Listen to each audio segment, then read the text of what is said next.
This is not just a disaster, it's punishment. The Chinese government is now facing the consequences of decades of environmental destruction, all driven by greed and short-term political gain. While rivers rise and cities drown, officials act surprised. But the truth is, they knew this would happen. They ignored every warning, destroyed the land for profit, and now their people are paying the price.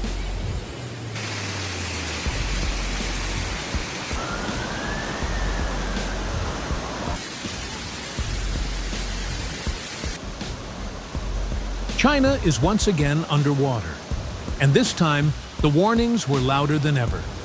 6 major rivers have overflowed, unleashing widespread destruction across more than 10 provinces. But while officials blame extreme weather, this crisis runs deeper. It's the result of decades of poor planning, unchecked development, and environmental destruction. The Chinese government is now drowning in the consequences of its own choices.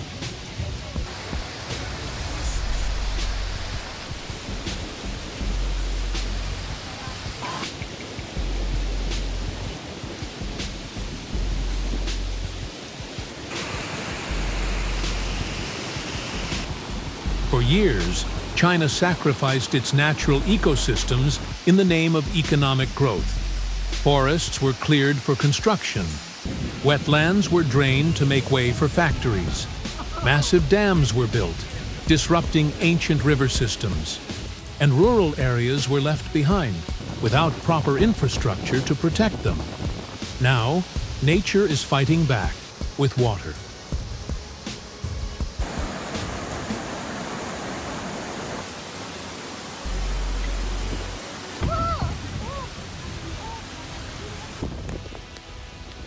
In the last week alone, torrential monsoon rains have battered central and southern China, triggering floods, landslides, and evacuations across Sichuan, Henan, Gansu, Guangxi, Heilongjiang, and several other provinces. According to Reuters and AP News, the Chaozhuang River in Sichuan's Guangyuan region has reached its highest level since 1981. Tributaries of the Jialing River have breached flood lines, forcing thousands to evacuate. The Hulan River in Heilongjiang is now threatening nearby cities as water levels surge.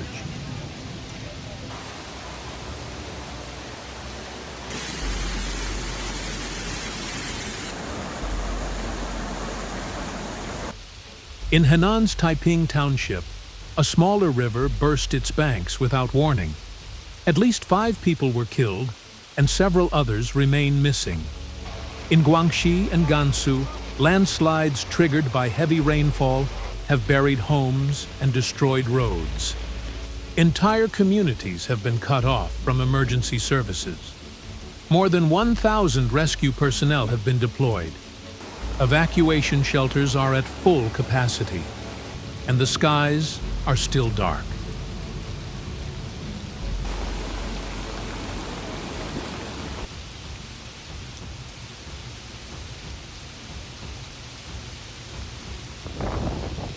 This isn't just a natural disaster, it's a human-made crisis. For decades, environmental experts warned the government that overdevelopment would weaken China's ability to cope with extreme weather. But those warnings were ignored. The government prioritized speed over sustainability. Now, the cost is being paid by the people. Rural communities, in particular, have suffered the most. While major cities like Beijing and Shanghai invested in flood defenses, smaller towns were left with aging infrastructure, or none at all. The human toll is heartbreaking. Families have been forced to abandon their homes in the middle of the night. Villagers carry children and elderly relatives through waist-deep floodwaters. Hospitals are overwhelmed. Roads have collapsed. Entire blocks have been swallowed by landslides. In Gansu, a rescue team had to dig through meters of mud to reach survivors in a buried village. In Guangxi, 2 apartment buildings collapsed after the hillside behind them gave way. The government has responded by allocating 200 million yuan, about 27 million US dollars, for emergency aid. Troops have been deployed to help with rescue operations, and flood warnings are updated daily. But critics say these actions are always too late. China's response has been reactive, not preventive. Money and manpower only arrive after the damage is done. And long-term solutions, like watershed restoration and sustainable city planning, are still not being prioritized.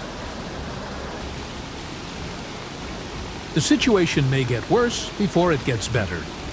Weather forecasts predict more heavy rain in the coming days. Provinces including Hunan, Inner Mongolia, Liaoning, and Hebei are now on high alert. With rivers already at or above danger levels, even one more day of rainfall could trigger new disasters. Entire regions are bracing for impact, but many residents say they feel abandoned once again. This flood is not just a one-time event. It is part of a pattern, a dangerous, repeating cycle that will only grow worse as climate change accelerates. If China continues to build over nature, ignore scientific warnings, and neglect its most vulnerable communities, the next flood will come sooner. And it will be even more deadly. Nature isn't just reacting. It's reminding us that it always gets the last word.